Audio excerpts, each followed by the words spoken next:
You're listening to Beyond Wellness Radio, bringing you the cutting edge in health, biohacking, and sports performance. Stay up to date and listen anywhere and anytime on your computer, tablet, or smartphone by subscribing on iTunes. Catch your host, Dr. Justin Marcagiani, as he answers your burning health questions as well as interviews from world-renowned guest experts. For more Beyond Wellness Radio, go to beyondwellnessradio.com. Hey there, it's Dr. Justin Marcagiani. Welcome to Beyond Wellness Radio. Feel free and head over to beyondwellnessradio.com where you can access our full podcast transcriptions. While you're there, you can also sign up for our thyroid and female hormone video series.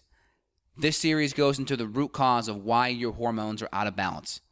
While you're there, you can also schedule a functional medicine consult with Dr. Justin, myself, where we'll dig deeper into the root cause of your health challenges. Feel free and think of sharing this podcast with at least one person. This podcast grows by people sharing it. Sharing is caring. If you can think of one person that can benefit from this information, please feel free and share it. If you're enjoying the podcast, make sure you subscribe on iTunes. You can also click below the video or podcast where you'll see the iTunes review button and leave us a review. You can also sign up for the newsletter at beyondwellnessradio.com where you'll get updates before anyone else. Thank you so much and enjoy the show. And we are live. It's Dr. J in the house. I have Aaron Alexander with y'all in the flesh. Aaron's a good friend. He is a movement specialist, got a phenomenal new book out called The Align Method. He has a podcast at alignpodcast.com. Aaron, welcome to the show, man. How are we doing? Thanks so much for making time for me, man. I appreciate it. Excellent. We're really excited for you to be here. So you got a book, man. So you've been seeing patients for a long time. You've kind of taken all this knowledge you've accumulated, and now you got a book. So let's tell the listeners about this book. Yeah. So the book is essentially a compilation of the meaningful parts that I found working with clients for the last 16 years, and then particularly the podcast for the last 5 years, and being able to gather information from world's leading experts on everything from movement and physical therapy and things of that nature to consciousness and nutrition and all the parts that form the human structure. So our physical patterns represent much more than just the types of bicep curls or pull-ups or such that we do. Your physical posture, you're always, you're a walking book, and every movement that you make tells a story. And those movements are an expression of the way that you are formed by your home, by your office, by your travel, your usage of your cellular devices, computers, the food that goes into your mouth, the thoughts streaming through your head. All that comes through the body. And we don't really get a really strong, cogent education on that throughout elementary school or any school for that matter, unless you go to school for improvisation or something of that nature, acting, dance. So what the book represents is like a field manual for people to understand deeply how to drive their body effectively to be creative and confident and strong and flexible and stable and all those adjectives that people would prefer.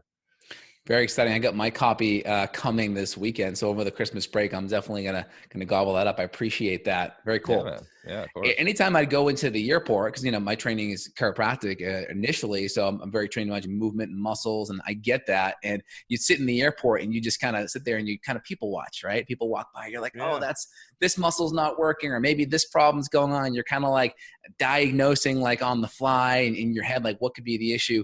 So is there 2 or 3 patterns that you see with most people just across the board in things that may not be correct or optimal in their movement? Yeah, absolutely. I mean, so people, the tendency, if you look at, Albert Einstein has a quote. He said that the field contains and regulates the particle. So you and I, Justin, are a couple particles floating through space, and everybody else listening, and we get regulated by the field that contains us. The field is the shape of your chair, the shape of your car seat, the shape of the plane seat, the shape of the stroller and the child seat, and the shape of your postural patterns as you're looking into the phone or the computer. Even the shape of your eyes as you are inside looking at walls close up to you. and perhaps not getting ample sunlight, which literally changes the structure and the shape of your eye. Goes through this whole chemical reaction that allows you to be able to have depth of vision. So we're continually being molded by our environment, and common postural patterns. Like, you wouldn't even need to look at the human animal to see what the postural patterns would be. You could just look at the modern environment and you could devise what the patterns would be without ever even seeing a person. So I would imagine patients that come see you could probably close your eyes and with like 90% accuracy be able to guess that they probably have some like upper cross syndrome happening in their forward head posture, more medial rotation of the shoulders. The head of the humerus is kind of like sitting on the precipice of disaster on the glenohumeral fossa there. And there's tension up in pec minor and major in the front, and maybe the knees may possibly kind of collapse inwardly a little bit. That valgus formations going on. Maybe the glutes are a little bit disengaged, might be tight around the hips. It's like, oh, wow, crazy. How did we just describe 90% of human beings without seeing? It was like, well, just look at the world. Right. And of course, and so if we bring a little bit more awareness into how we occupy our physical bodies in this modern structural mold, we can be better than the mold. There's nothing inherently wrong with the mold. It's only if you allow yourself to be like dust in the wind, then it's a real problem. You do not want to get bossed around by the modern mold, because if you do, you'll become a modern statistic. And if you look at statistics, they're not pretty. Okay. Yeah, no, totally. That makes sense. So you see some of these classic patterns, right? Like you mentioned, kind of like the forward head posture, the tight chest, the deep cervical flexors are really maybe weak. We have weak rhomboids, weak posterior chain. Mm-hmm. What type of stretching or workout or soft tissue program, what are the first steps in that next program to improve posture, to improve health, improve performance? What does that look like? Yeah. Well, so as long as a person is consuming supplements and then eating a shit diet, it's going to become expensive and they won't ever get the results they're really looking for.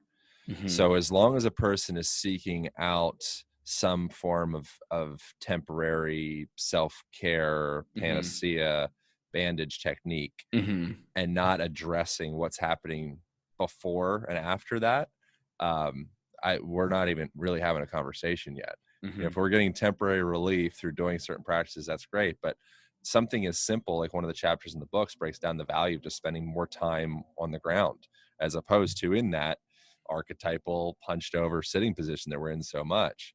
So something as simple as that is like, get a comfy rug in your home, get, a couple foam rollers, maybe throw a yoga mat down someplace, open up space in your home that there's more spaciousness for you to move around. Maybe you're inspired all of a sudden to have like a little dance party with your kids, because like, wow, we're not banging our legs up against that coffee table, because we kind of moved that aside and we made it kind of like threw some pillows and rugs down, and we kind of like, cool, like, wow, we're like wrestling in the living room now, like crazy. How did this happen? So as opposed to driving to see a physical therapist and massage therapist to ameliorate all these issues that manifest themselves from the environment, what if we start to look at the environment and create some adjustments so it actually, that the field that we're contained and regulated by shifts a little bit. So that would be one example, is just spend more time on the ground.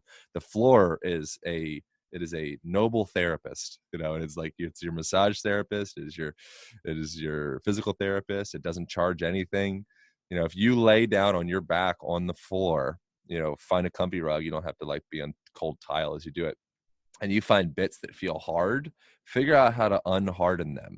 The way that you do that is spending time leaning into them, breathing, rolling, twisting, emphasizing that exhalation, especially because the exhalation activates more of that parasympathetic, calming, rest, digest side of the nervous system. You could maybe even make some moans or make some sound. Oh, that's oming in yoga. I mean, that's like, sounds like some crazy new age shit. Oming. Oh my God, I hate it when they go in and have you do the there's deep science behind. Yeah, there's deep science behind the value of long exhalations, breath holds, that vibration like you're referring to. So that's all wrapped up into one simple practice that you pay $25 to go to a class and have a teacher tell you to go, oh, and spend time on the ground. What if I just allowed some of that to enter into the way that I work on the computer or my cell phone, or maybe how I eat breakfast? So that would be the first thing. And then another thing that would be very simple, a way to augment your environment, and a simple way to have huge changes, is throw a pull-up bar in between a doorway. Throw a pull-up bar into a couple doorways, and find a tree branch outside, be even better. And every time you walk through that doorway, give yourself a little hang, and that's going to be some decompression therapy for your shoulder girdles, for your spine, open up spaciousness around the lungs, even the heart and the organs. The way that they function is through movement. Motility. If they are contracted or immobilized, stuck, the functionality of your organs will be diminished. So if you're just putting things into your face, anticipating that to heal your liver and your gallbladder, that's a huge value. Like, it's like you're the raw materials you put in your body is what you become. But how do we get those materials into the body? The way we get them into the body is through movement. So that would be a couple starting places. Get your arms up over your head, change your environment. The hanging, so there's a reason I like to do that. Yeah. There's a whole chapter about that as well. That's cool. And then, simply just when you have opportunities, get down on the ground, do a deep squat. You're waiting for a bus, or, go Vietnamese style and pull out a cigarette and go into a deep squat and hang out for a moment. I'm joking about the cigarette. Smoke a cigarette if you want to. I'd rather a person that spends time on the ground and squats, it goes through their full range of motion, and smokes, than a person that doesn't do any of that stuff but eats an immaculate super new age vegan diet or whatever. If you can go through those ranges of motion, your body, there's a lot more, you're like insulating yourself with movement enough that your body can kind of buffer a lot more stress. Yeah, every time I see you, I always notice you're on the ground, you're in some kind of like Indian style kind of thing, like kind of feeling it out. Yeah, that's cool. That's interesting. Very cool. So, like, what does your workout routine look like? So, we're talking about the average person and some of these postural patterns, but what does yours look like? Is it regimented? Is it you kind of feel yourself, where you're at, and you adjust it day to day, or is it something that you have written out already for you? No. So my background was very much that. I kept journals and notes, and I was very meticulous with reps and sets. And, I was like eating every 2 hours and just stuffing my face with all the supplements. And, so it's really focused on bodybuilding particularly.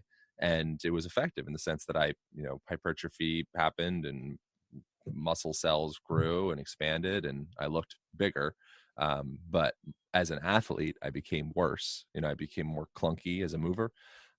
Injuries manifest themselves, stress, anxiety, chronic pain, stuff like that, just built, because I wasn't really looking at any like inside approach at movement or fitness. It was all superficial. So as long as we're living on that superficial aspect of, the beach muscles or the glamour muscles, you're missing out on any of the parts that actually make you feel whole and make you feel well inside. And also open you up to relationships, because if you live your life through superficial validators, then you're just gonna have a bunch of people around you stroking your superficial validation, as opposed to ever actually like loving you for something more than your biceps or car or money or watch or, whatever the thing that you put out to the world for people to love. I realize I'm kind of going out to the deep end, but I think that's like the origin story of my fitness, was like get as big as I can so that people will love me. That's essentially was my thought behind it. And so it sounds like you went through an eobviously. Obviously, you started off kind of more in that bodybuilding mindset, and then moved more into a performance kind of functional mindset. And how, so obviously kind of bodybuilding style movements is where you started, and then how did that evolve to where you're at now? Injuries, like a fool who persists in their folly will eventually become wise. So I'm like, you get injuries, and also changing environments. I moved to Hawaii when I was 18 and lived out there for a while, and then moved to Boulder, Colorado after that, and lived in the mountains. And my goal was to be like the coolest dirtbag rock climber. And then in Hawaii, I wanted to surf and do jujitsu and, just be in the jungle and be able to run across rocks real fast and all that stuff. And so just by naturally changing your environment, again, back to the Einstein quote, you will shift. So sometimes if we are a fish and we are in an aquarium, and the aquarium is, there's some type of whatever toxic stew or something that we're living in, and you're like, okay, what can I do to, what kind of, pec workout or booty workout or supplement can I take? It's like, dude, have you observed your aquarium? Like there's no way you're going to change. You're so deeply steeped and entrenched in that mold. Like you're just an expression of that space. Right. So that's kind of an interesting thing of like, sometimes I think literally just physically changing your locations can be a really powerful workout plan. If that's not conceivable, I mean, I understand that's a little bit of like a far stretch. I think just spending more time outside in general is really valuable. So a lot of the fitness that I will do, I train at Gold's Gym in Venice, here in California, and awesome. I pretty much only train in the outdoor area, so it's just, take my shirt off, I take my shoes off, and I'm exercising my skin cells through receiving that sun and adapting to that, and the sun into my eyes. And then you're also with community, so community is a very powerful tool for self-care, healing, strengthening. When we feel separate from our community, there's a thing called failure to thrive that I'm sure you're familiar with. And babies, if they don't get adequate amounts of touch, then their metabolism slows down and their development starts to screech to a halt, because it sends a signal. That lack of contact and support sends a signal that it's not a safe time to regenerate and grow and get big and strong and use all these calories. We need to go into a hibernation mode, essentially just go into winter mode and wait until someone is there to support our growth. So if you can put yourself into community situations like the conferences that we met at, the reason that we go to conferences like that, no one gives a shit about talking about ketosis or what, who cares? We're there to be with each other. I understand ketosis is valuable for certain things, and maybe carnivore is too, and maybe vegetarian is, maybe vegan is, whatever your dogma is great. But the underlying aspect of all of these dogmas in the form of food, motorcycle gang, religious gang, whatever it is like, oh, we just these human creatures that really love to be in community, and we like to feel supported and we like to feel connected. And if you disconnect that part and you separate the individual from the tribe, that's when things get funny. The longest, I know I'm talking a long time, so I'll stop after this. The longest longitudinal study was done in I believe it was Harvard. I think it started in 1936, but you got to fact check that. And they found they followed students throughout their whole entire life, still today, and also their kids. And what they found was the people that had the tightest knit community, they felt really supported and connected with their tribe. They were the healthiest. So it didn't matter that they were, who ate the most magnesium or who did the most burpees. It was like, who feels loved and who feels like they have purpose. So I think that love and that purpose is a foundation of fitness, but it's a little bit sometimes sexier, perhaps for like the cover of Muscle and Fitness, to talk about doing muscle ups. So that's a, in large part, a roundabout way of describing some of the components of the book. The book essentially illuminates like the abstract aspects of fitness that I think for the most part have been missed, but I think are in fact the foundation of our wellness. Yeah, and you really put the community aspect in there, which I think is really big. I like that. But I want to get a little bit more in the nitty gritty of what you actually do though. So like, all right, you're out in Venice Beach, right? Which is really cool. That's where I think Arnold started his lifting days here. Still trains there. Oh, that's awesome. That's very cool. Wow. So your shirt's off, you're getting vitamin D, right? All that good stuff. And then how long are your workouts? Do you kind of have a plan in advance, or is it totally intuition? And what kind of movement patterns are you doing? Yeah. So the primary basis of the book is that your whole day is a workout. So right now, as we're having this conversation, I'm on two knees. I'm kneeling. I'll go all between to one knee and then the other knee. I might at some point do like a malasana, like a deep squat thing. I have the computer's up on my cold plunge, so literally I have fitness underneath the the computer in the form of That's awesome. cold thermogenesis. That's You awesome. can see behind me, there's a sauna. So that's another form of fitness, expanding and contracting myself at a cellular level. Behind that, there's a ladder that goes up onto the roof. So climbing that ladder, exposing myself to sun, all of that's fitness. If you look at hunter-gatherer tribes or people from, developing countries and such, the idea of, what's your split and, 3 sets of 4 and get out the neon colors and the puffy sneakers and go for a run to burn some calories. They're like, what the fuck are you talking about? Like, are you crazy? Like, our lives, like, I am fitness, like this, so what I'm far more interested in is cultivating more of a relationship to becoming fitness and becoming, yoga and becoming all that, so that's one part of that. And then I do go to a gym and I do like to work out. I also go to Santa Monica Muscle Beach, which is like acro yoga and acrobatic stuff. And it's a big adult playground essentially. So I'll climb ropes and I'll do parallel stuff, dips and handstands, and I'll pick people up. So I do like acro yoga. And then I use a lot of kettlebells when I'm at the gym. So I find kettlebells to be very valuable in that you can go through a wide variety of ranges of motion, and they actually, the motion, say for example, take like a Turkish get-up. If there was one exercise that people got out of this conversation, if you really want unexercised and you're tired of this like nebulous, like go walk outside more for your fitness stuff, right? Look up Turkish get-up. I have lots of videos on YouTube about it, or just look up the term in general. It's also my online program plug. So that Turkish get-up is you're using a kettlebell, you're laying on your back, you're pushing that straight up, and then you're pressing that up into the sky. You're coming up onto a knee, you're putting your hand down, and then you're coming up into a lunge position. Then you're standing up, and then you're reversing that motion. That's a really beautiful symphony of movement that you can take your whole structure through that integrates all the parts. You have like a hip thrust, you have shoulder girdle, you have your whole core to stabilize, or it really nails it. Reverse it. Yeah, it really nails it. I mean, it's a really good one, and then, if all you do is yoga, I would recommend you do more dynamic movement, maybe take a West African dance class or play soccer or football or something, because yoga is something that I value greatly. The asana aspect of it, the other limbs are cool too, but most people hear yoga and they think like the stretchy part as just one of the 8 limbs.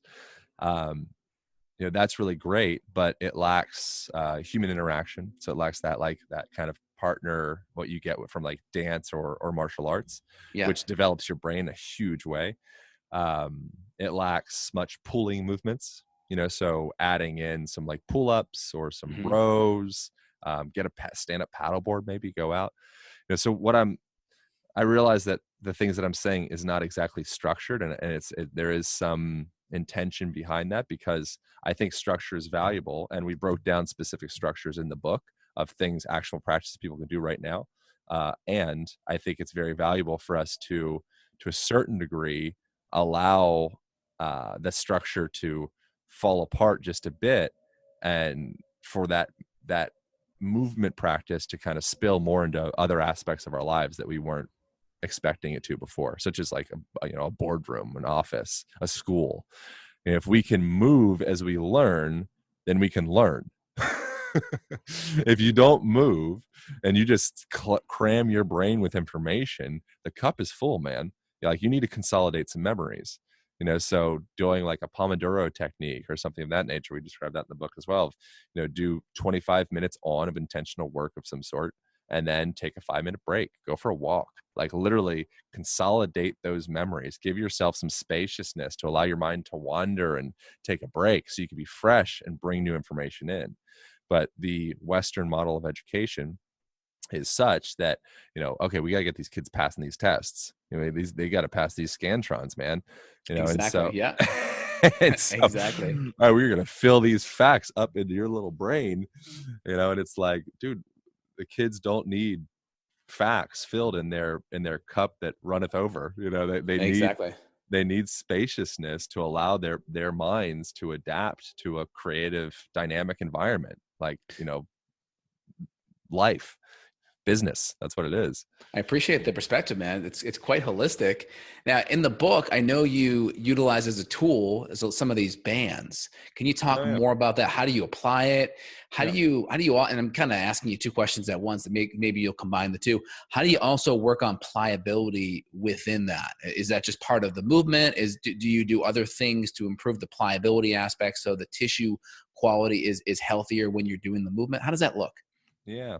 Well, so our bodies are essentially like 640 aqueous pockets. That we're like these fluid, slippery, slidey pockets. It's 640 is the number of muscles. It depends on the person. Yeah. And depending upon your movement patterns, they can start to get gunked up and stuck and dehydrated in certain positions. Once you get gunked up and stuck like a dam, that dam builds up more and more and more, and it gets crummier and dingier and darker. It's a similar thing in your physical body. If there's nooks and crannies inside of your body, which I guarantee you there are in mine, as well, I'm working on it. They will become backed up, and something that you can do, like I mentioned, just spending some time on the ground, that's a helpful starting point. But resistance bands are a very powerful tool as well. So the Align band that you're referring to is it's a heavy duty resistance band that has a door anchor, and you can attach that to any car door or hotel door or closet door or what have you. And then you have a resistance band hanging down that you can use to literally like floss out different joints. So that shoulder that's rolled forward, a really powerful tool. It's called banded distraction in physical therapy terms. You can press that band, wrap it around the front of the shoulder, and then step yourself away from the band, and then it will start to pull that shoulder back. Now you're creating this opening, expansion through the shoulder, and then you can reach the hand back behind you and turn the head off to the left, and you're doing this little pin and stretch, myofascial release, banded distraction to just do like a word sandwich of all the different things that are happening there, with a really simple, cost-effective, portable tool. And as you do that, once you start to create a little movement in and around those potentially bound together pockets, new hydration manifests in that space, and now you have a healthier joint. If you have a healthier joint anywhere in your body, that trickles through the rest of the system. So now my shoulder's moving better. Oh, cool. Now all of a sudden I have a little bit more rotation through my spine because I'm not bound up like a straitjacket. So it's Andrew Taylor studies a quote said that harmony dwells where obstructions do not exist. So if we can go through and find those dammed up, agglomerated, dehydrated obstructions through our body, speak into them in the form of myofascial release in this example, but there's other ways to do it beyond that. Then eventually we start to find more freaking harmony in our body. Excellent. Very good. I was first introduced to the bands by Kelly Starrett in his book, The Supple Leopard. He kind of introduced that kind of concept to me. And then I saw he wrote the foreword on your book. So that's quite interesting. Was he an inspiration at all for some of the band work or anything else in what you do? Oh yeah, man. Kelly's been a huge inspiration. I mean, he was the first. So I was the roof of my perspective of what I could create from like a lens of a career was having a successful clinic in anywhere. This is Bend, Oregon, where I did, and before that was Boulder, Colorado. So seeing, for me, because I spend like some pretty meaningful time with people. It's like an hour and a half of being with people. Seeing 20 people a week and having a couple people working with me in one space, that was like, the dream. And then I got into watching Kelly's work about maybe 5.5, 6 years ago, and started observing the power of replicating what I'm doing at an individual level with, more people on YouTube, and so I essentially just like worshiped everything he was saying and just really studied it very intently. And then from there, I started creating my own stuff. And then, 6 years later, it's very fascinating to have him write a really flattering foreword in the book and then have him even read it in the Audible version. So it's a very fascinating experience to kind of come full circle and have like mother flipping Kelly is like, saying how Aaron's a nice guy or whatever in the forward. Now it's a very fascinating experience to have that full circle moment. But yeah, I mean, the Align method is a continuation of Kelly's work. It's a continuation of Katie Bowman's work. Mm-hmm. It's a continuation of Andrew Still, osteopathy. It's a continuation of dead philosophers. I ain't creating anything. I've been an aggregator. That's what being a podcast host is being able to aggregate a bunch of really amazing ideas into one spot. So the book is a further aggregation of all that stuff mixed in with a little bit of my own actual practice. Exactly. And you're probably highlighting things and emphasizing things, maybe taking and riffing on certain things that resonate more than others. Yeah. That's powerful. And so interesting. So you incorporated some of the band work. You gave an example of some of the shoulder stuff, which is really interesting. You're kind of doing like almost a self-myofascial release on that. I like the term flossing that joint. That's a really interesting term. Yeah. How else can that be utilized? Band? Outside of the shoulder. Let's see, maybe the hip or some other major area that you see clinically. Yeah, for sure. Well, okay. So if we're saying hip, why not just jump down to ankle? And because the ankle is the hip, if you have issues in the ankle, then that's going to manifest themselves upstream into the hip and vice versa. So I'm kind of doing that to be clever, but also, to prove a point. But there's also a lot of great exercises that a lot of people have adhesions and stiffness in and around the ankles because we don't go through a regular full range of plantar and dorsiflexion in like the modern world. We're kind of stuck at around 90 degrees. And if you're stuck in that position, things begin to freeze over. Muscles, everything stiffens up and it develops, and because your body just adapts to its container. Whatever position you put yourself into, your body will adapt to that position. It's very amazing. It's beautiful. So something that people can play with if you do feel like, hey, I'm trying to do this deep squat stuff I see on the internet. It's important. It's like valuable to be able to do a malasana or like a third world squat or whatever you want to call it. But when I do that, I always kind of fall backwards. I don't get it. So your ankles aren't going through deep dorsiflexion. So something that you can do is that same banded distraction or flossing type technique that we were referring to before. You can wrap the band instead of your shoulder, now put it around your ankle and step yourself forward into like a runner's lunge type position. Yeah. And then keep that back heel that the band is wrapped around, keep that back heel down flat against the ground and push yourself forward into a lunge position. And then you're going to have that stacking variables. So we're doing the resistance thing from the stretch, but now we're also doing the banded distraction. We're flossing that joint out by wrapping around the like kind of like the apex of the curve there of the joint. So we're also doing myofascial release. So we're starting to get those tissue layers to slide a little bit because of the pressure of the band on the ankle. Yeah. And then you can incorporate another principle in the chapter 3 in the book. We break down all the fundamental principles and practices of people for like driving your body more effectively from a self-care perspective. And one of the principles that everybody can use right now is called contract relax, or PNF, proprioceptive neuromuscular facilitation. So taking yourself while you're in that lunge, to use that as the example, press that back foot down on the ground. So press those toes like you're trying to dig those toes down to the ground. Yeah. It's going to be activating the calves, gastrocnemius, soleus also. And then hold that for about 5 seconds. Press. Yeah. And then relax. And you'll find yourself like magic go into a deeper stretch on that ankle. Yeah. So simple principles like that. Like we outlined 2 specific techniques, but you can take the fundamental principles from those 2 techniques. The reason that it's relevant to mention those 2 is you can pick out those basic fundamental principles, and they are consistent with every other technique in the book. And I think with most ones that are like really helpful. So it's like if you know, what's the word? There's space in the quote. There's one from Miyamoto Musashi of something along the lines of like, if you know, I don't remember how it goes. If you know something deeply, you can kind of take that understanding into other things as well. Yes. And so if you understand one of these techniques well, and you really understand the fundamental principles of it, then that will spill into the work with your knee and your hip and your spine and your neck. And sometimes we get too lost in the complexity of things and think, how would I ever know how to do all this stuff? It's so many 640 muscles. And it's like, no. These fundamental basic principles, really learn those, and then that will spill into the rest of your body.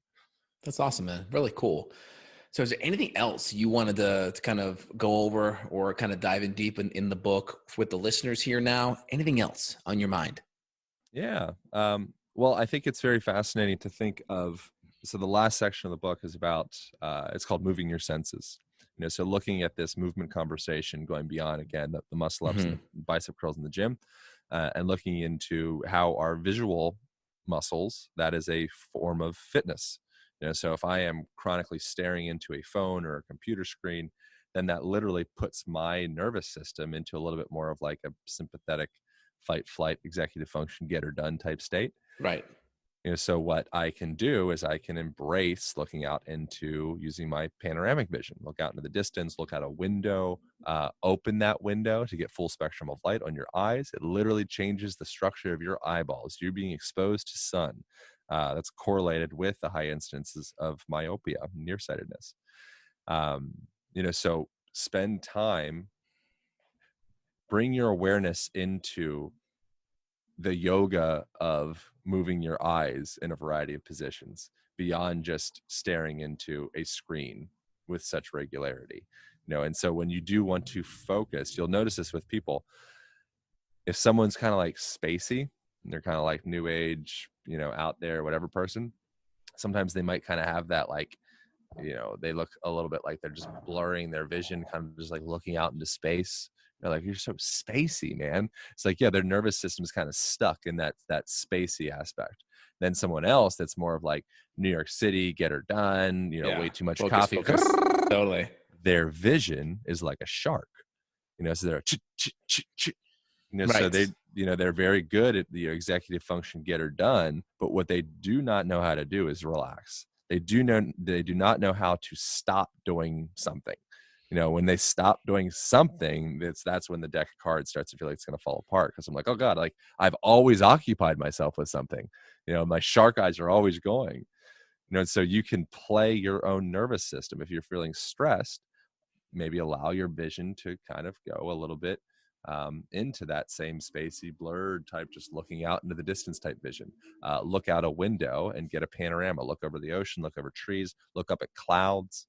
If you're feeling stressed, don't look at your cell phone. That's going to focus that vision into more of that stress state.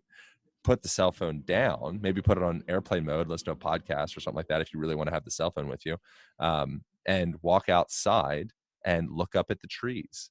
And what you're naturally is going to happen with that, not only will your vision change, which affects every other aspect of your physiology, but your postural patterns change because you're looking up instead of looking down.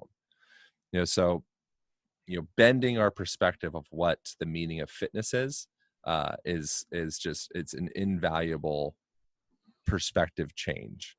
And that's what we did in the Align Method book, which was co-written actually by my man Phil White, who he's done stuff with.